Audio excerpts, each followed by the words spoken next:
Namaskar. Let's talk about country.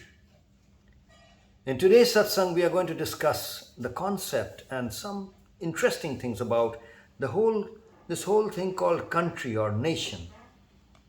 Well, of course, in English, you and pure speakers of English will differentiate between the concept of a nation and the concept of a country and speak about the fact that probably a country is more geographic, whereas a nation is a lot more to it, etc. But let's just use these two words interchangeably for the sake of this discussion.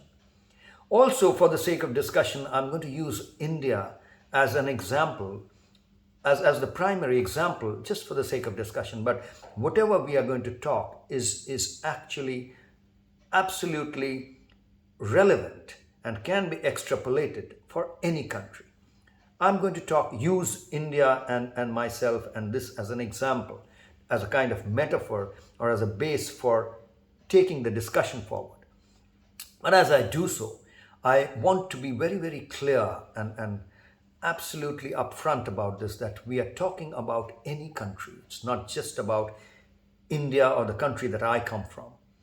But what we are going to discuss is true no matter where you live, where you are. You may be a citizen of any other country. But whatever we are going to discuss today should be relevant for you. Now, as we do that, the point that all of you might be thinking or wondering is that what's there to talk about the country? What is there in a country? We all know everything that has to be known about this concept of a country or a nation. Don't we know where our nation where our nation is in the map of the whole world? Yes, of course we know. Don't we know what our nation stands for? We know so much about our nations in terms of, we know what the national flag looks like. Every nation has a national song, so national anthem, so people sing the anthem. And whenever the nation or the country is going out and participating in a worldwide tournament or a championship, whether it be in sports or any other field, well, we know which country to support. If I come from India, I will be supporting India with all my tan pran manchit, as they say, with my physical, energetic, mental, spiritual, all my dimensions are then focused around supporting my country and hoping that my country wins and comes out the champion, etc. All those things. So we know, we already have this sense, this experience of our nation, of our country in so many different ways. If we've gone to school and we've studied geography, even in the very basics, we would have been taught exactly where our country lies in terms of the boundaries.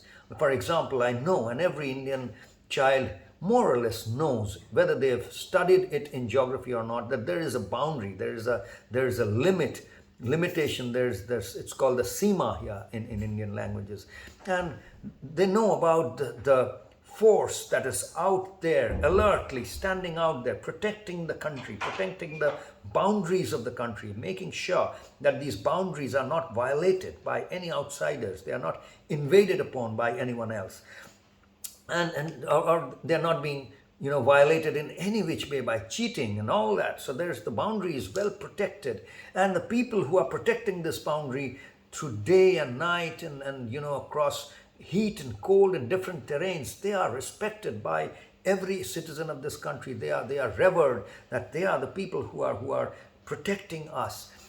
Not only that, I mean, when we think about the nation and the country, and I'm again saying this is true for any country that you might be listening to this video from, you will feel that you already know what it is to be a citizen of your country.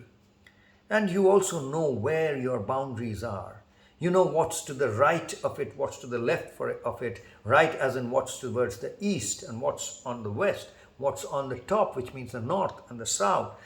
For example, I mean, I know that India is bounded by the Himalayas in the north and the Indian Ocean in the south, and on the right or the east we have Bay of Bengal, on the west we have the Arabian Sea. Well, if we go a little northwest, we will have Pakistan. On the northeast we have Nepal, we have Bhutan, So all of these, Bangladesh. So we know kind of this is what defines the boundary of our country.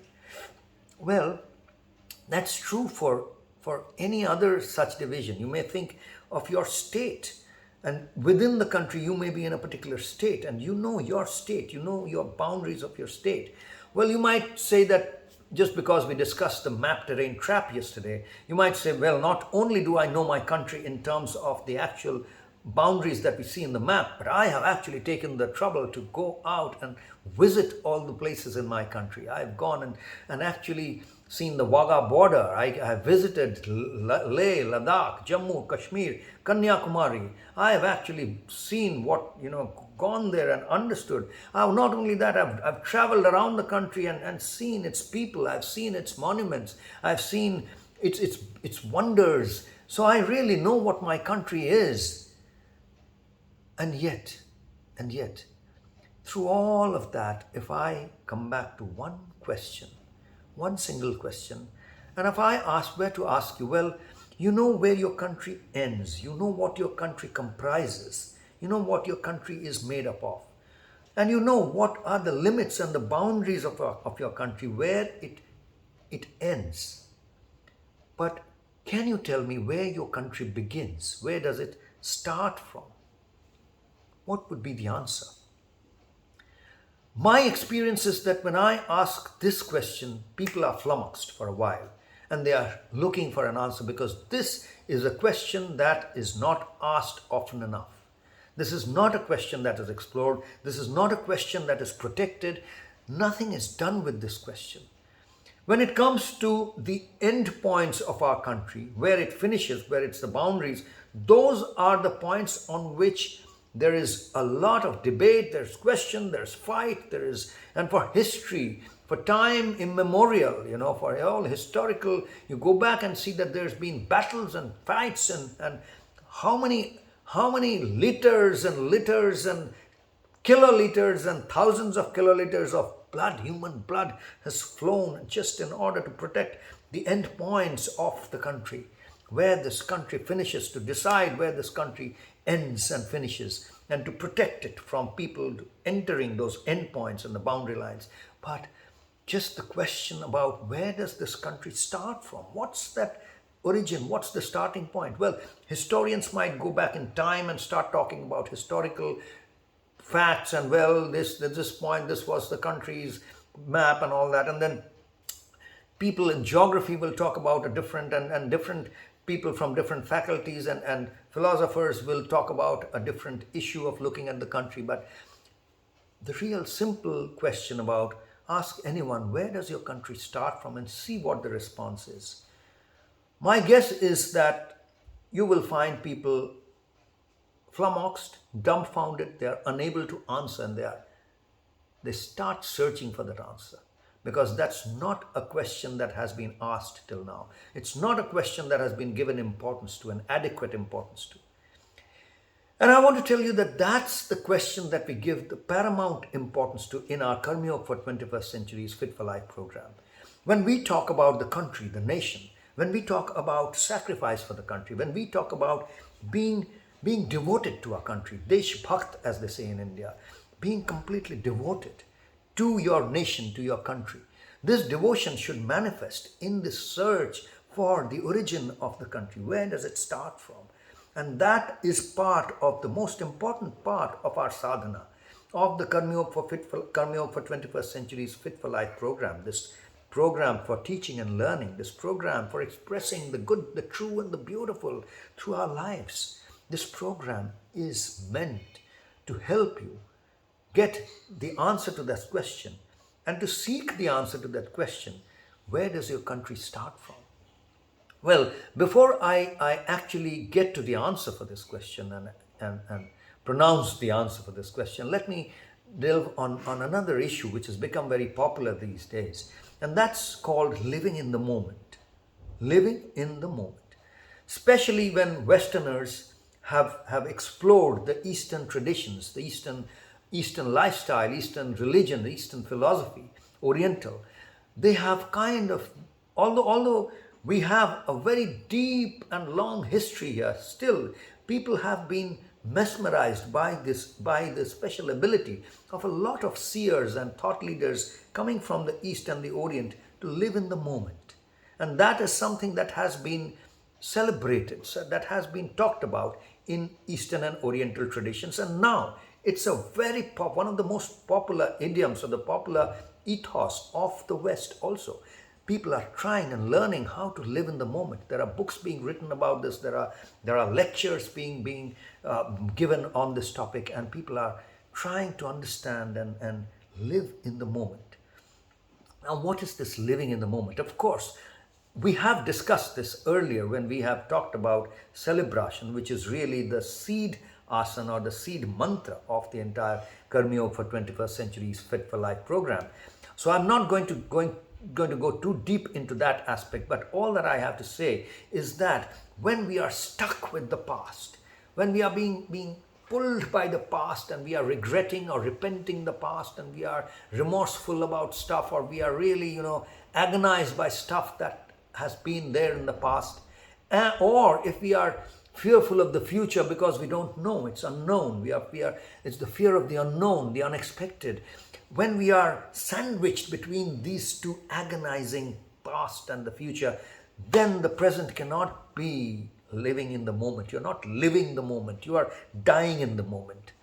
Living in the moment really means being able to handle the past and the future in the most skillful manner, so that at this point of time, when the past has been taken care of and the future has been taken care of, and you are experiencing this moment, you can really celebrate the moment.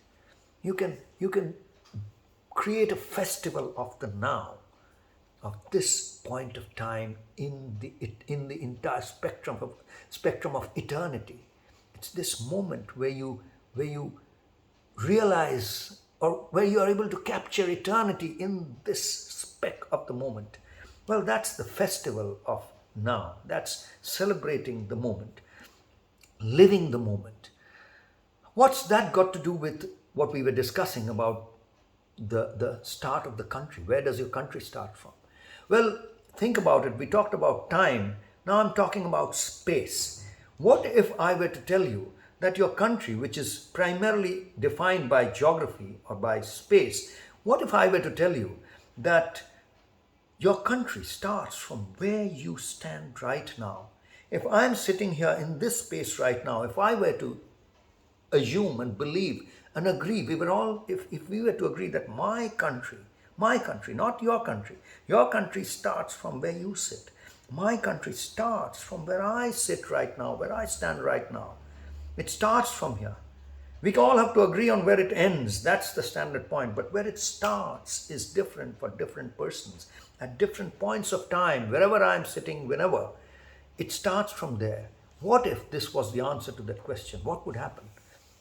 Wouldn't we commit ourselves to the constitution? Every country has a constitution. Constitution, it's in India, it's called the Sangvidhan. Sangvidhan means Sang is collection, collectively. Vidhan is the process, are the rules, regulations, processes. So collectively, we have agreed to abide by certain rules, regulations, processes. That's what makes the constitution of the country. What if we were to say that my country starts from where I stand? So whatever is the circumstance that engulfs me right now, how do I deal with it? I deal with it using the Sangvidhan, using the constitution. The constitution of my country, of your country, tells you, guides you, gives you, lets you understand what you got to do right now, at this moment, irrespective of what the circumstance. It is not focused on what happened hundreds of years back or 10 years back. It doesn't focus on what's going to go in the future. But each one of us, if we were committed to this constitution, to our constitution, exactly where we find ourselves at any point of time, what would that country look like? What would happen to that nation? What would that nation be like? Have we thought about it? Have we fought for it? We fight for our nation, we fight for our countries, but do we fight for that point in our nation where we stand? And do we fight for being the source of that nation? And being the source means abiding by the constitution of that nation. If we would do that, that would be the true jihad. the true fight, the true battle for our nations. What if you believe that for a moment? What would that do to your life? What would that do to your country? Well, that's the thought with which I would like to leave all of us today at this point of time. Have a great day, take it easy, and take care. Namaskar.